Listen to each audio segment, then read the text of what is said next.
A two-day regional conference of South Asian Women Alliance of Community Leaders has opened in Islamabad to strengthen the role of women in South Asia.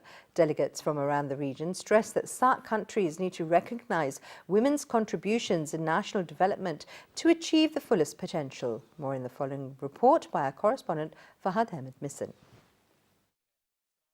Women are world's largest rising economic force and important lever of international development.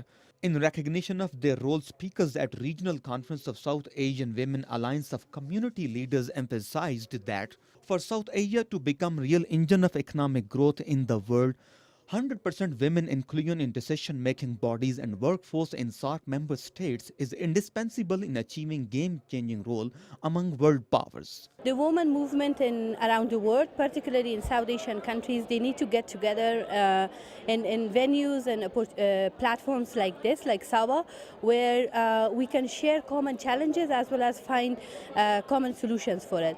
We can also use regional mechanisms like SAARC to advocate for women's meaningful inclusion, for their participation, as well as for their decision-making role. When it comes to leadership positions in politics, or look at parliaments, look at the government, at all in the higher levels of decision making, women's representation is very, very poor. Yet in all over South Asian countries, even in a country like mine, where women are, women have a fairly good position in society. But when it comes to decision making, women are still, women's numbers are very low. We should educate the women.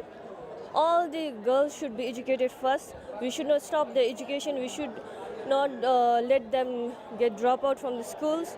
So if there is education, there will be more knowledge. We have talked to SAARC Secretariat and they have been quite positive about it. We have talked to our own national governments and to the national community.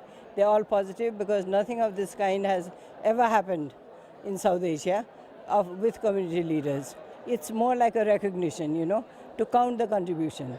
If you don't count the contribution, then the women will be forgotten always. In a resolution, leading women rights activists in South Asia called upon SAARC organization to establish comprehensive framework to set up sustainable development goals desk in member countries with particular emphasis on SDG 5 and SDG 16, encouraging them to submit periodic reports on SDG 5.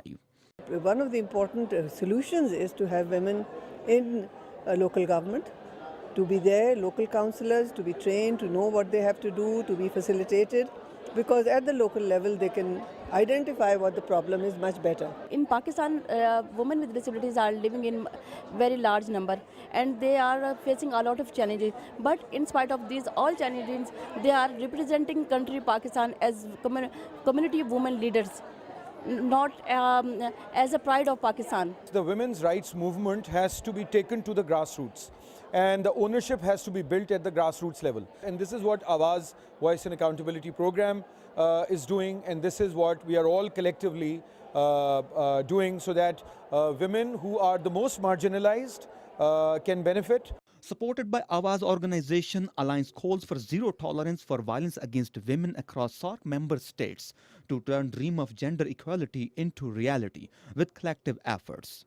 When more women work, economies grow. An increase in female labor force participation or a reduction in the gap between women's and men's labor force participation results in faster economic growth. Fahad Ahmed Missan, PTV World, Islamabad.